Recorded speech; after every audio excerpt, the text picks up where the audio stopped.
Assalamualaikum warahmatullahi wabarakatuh. Apa kabar sobat sekalian? Semoga baik-baik saja. Jumpa lagi di channel Roma Termenuni. Kali ini kita akan membahas berita hangat dan masih hangat diperbincangkan, yaitu terkait kabar ya dari Ustadz Abdul Somad yang ditahan dan juga dideportase imigrasi Singapura ya dalam kunjungannya di Singapura ya.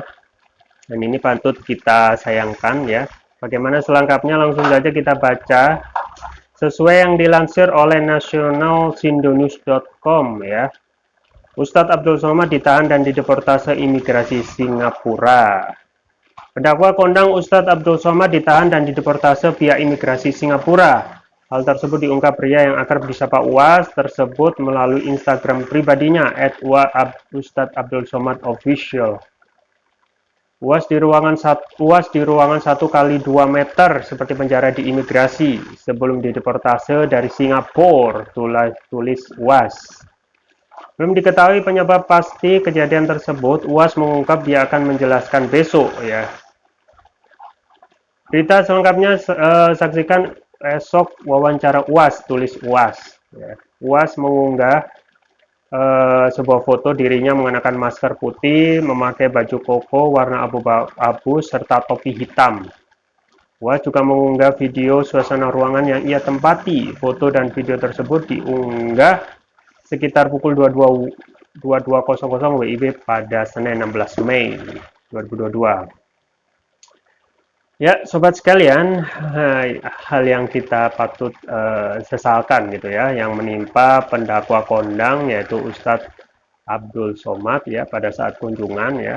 Memang pada saat kunjungan itu dalam rangka untuk liburan dan bersama keluarga dan teman gitu ya. Dan pada saat melalui Pelabuhan Batam gitu ya. Dan memang pada saat berkunjung melewati imigrasi Singapura ya, langsung keluar informasi bahwasanya mau istri dan teman-temannya sudah masuk agak jauh ya, tinggal UAS yang terakhir ya.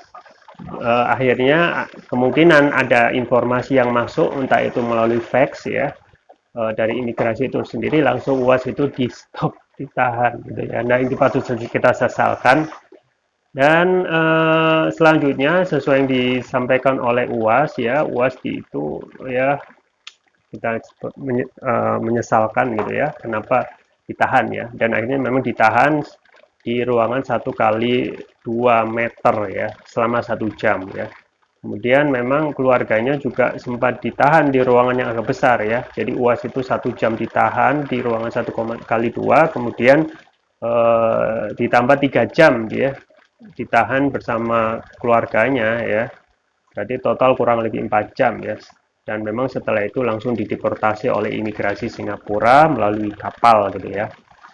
Nah, setelah informasi yang didapat dari UAS itu sendiri ketika wawancara, memang dijelaskan belum ada keterangan resmi ya dari pihak imigrasi, dan memang harus ditanyakan langsung oleh kedubes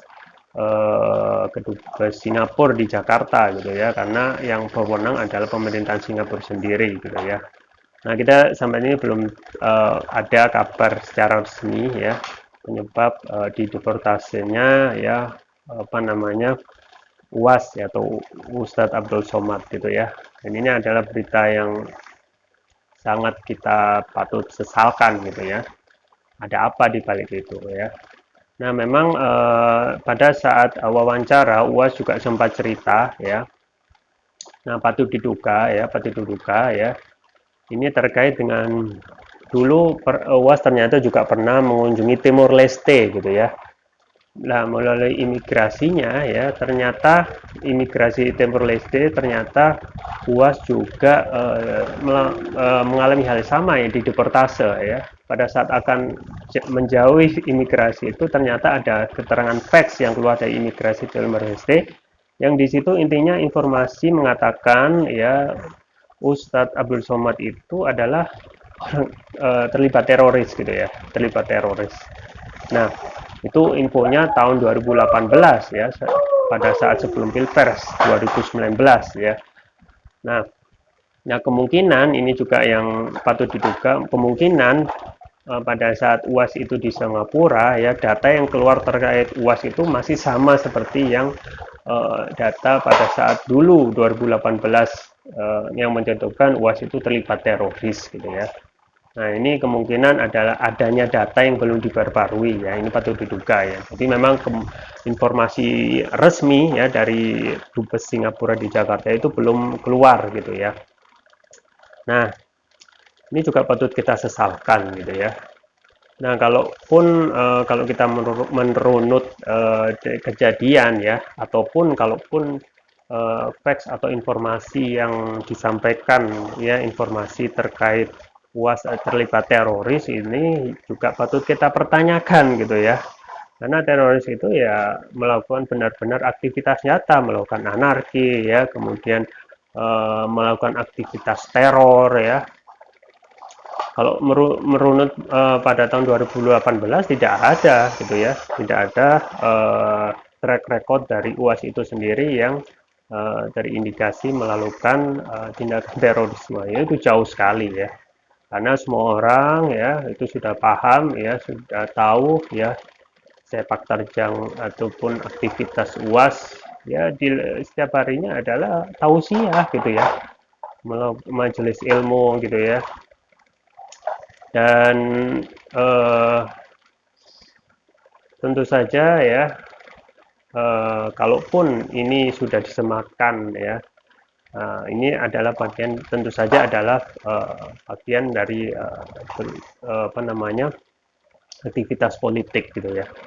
Nah, ini patut kita sayangkan ya, tidak adanya tindakan fair dari kekuasaan ya, entah itu dari negeri ini ya ataupun apa namanya dari apa namanya informasi pesanan dari luar negeri ya, kita tidak tahu alam gitu ya, karena memang hal yang kita sampaikan ada tentu saja hal yang real gitu ya, di mana ancaman dari UAS gitu misalnya ya, apakah dia melakukan aktivitas anarki ya, pengeboman ya, tidak mungkin ya, ataupun menyuruh ya seseorang itu melakukan tindak teror ya.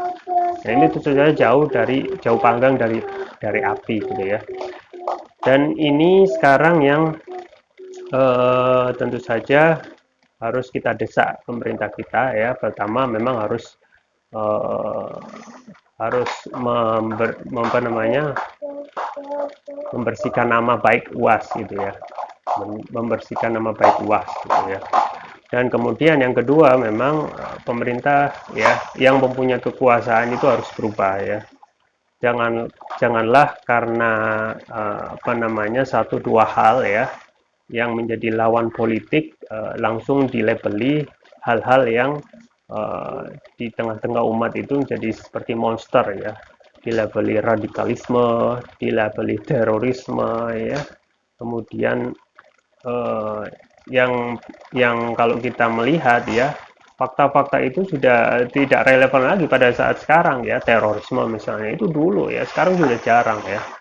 Nah, karena gorengan ataupun isu terorisme itu sudah lama ya, saat ini yang terbaru memang kita patut sesalkan ya, pemerintah itu masih memakai labeling ya, labeling terhadap suatu kelompok ya ataupun suatu pihak ya yang tidak yang berseberangan dengan kepentingan penguasa itu dengan label yang negatif gitu ya, misalnya label radikalisme. Nah, ini terus menerus ya digoreng, dijadikan bahan ya di apa propagandakan di tengah-tengah umat ya. Padahal kita ketahui bahwasanya musuh umat Islam itu atau musuh rakyat semuanya bukan itu, bukan radikalisme ya. Yang saat ini terus menjadikan kambing hitam ya. Setiap ada problem ya, setiap ada masalah gitu ya, ataupun pada saat awal pemerintah periode 2 ini apa namanya menghimbau terkait bahayanya radikalisme. Kemudian terkait juga harus menjauhi penceramah radikalisme ya. Padahal yang menjadi permasalahan atau common enemy ya bukan itu ya. Radikalisme itu tidak nyata gitu ya, tidak nyata efeknya. Yang nyata adalah yang itu saja menjadi musuh bersama adalah korupsi ya. Korupsi, kolusi, nepotisme ya, ancaman negara ya, ancaman negara dari luar ya, terkait ancaman negara dari China apa namanya, penguasaan Laut Cina Selatan ataupun ya penguasaan tambang-tambang di negeri ini oleh apa namanya, perusahaan asing gitu ya. Jadi ketika korupsi itu sudah jelas pasti akan merugikan masyarakat dan rakyat secara umum gitu ya. Termasuk juga kolusi dan nepotisme yang memakai fasilitas negara untuk kepentingan pribadi dan kelompoknya ya. Pun juga kekayaan alam yang ada di Indonesia ini yang benar-benar